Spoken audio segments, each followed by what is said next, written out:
Hey folks, this is a bit of an update on the Enzone ISO play that we are going to have as our default Enzone.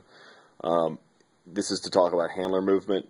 Obviously, this is the same as the H-stack reset, where if this guy wants to get it off the line, these two handlers basically do the opposite thing. Either he cuts back and gets a swing and this guy clears through, or he juts down line and this guy kicks back for the swing around. I'm going to briefly talk about what happens in the case where this first handler, the primary dump, goes down line. So imagine he cuts, goes down line. Obviously, if he catches it, it's a score. If not, I want him to button hook hard for a couple seconds and look for this break throw. At the same time that he's making this cut downfield, this handler should be pushing in and setting up a cut to come back to get the dump around should the downfield cut not work out.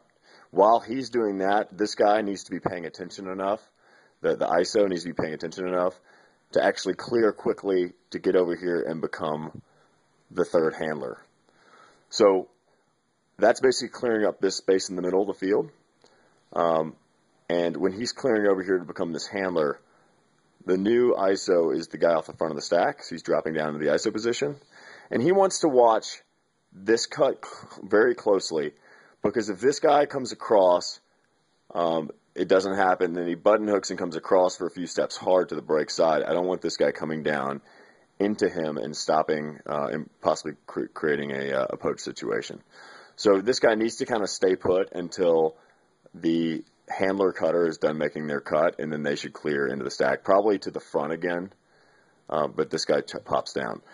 Now, something else to consider when running this is what happens if the handlers in the defenders in the end zone actually play a little sneaky, because they're probably going to.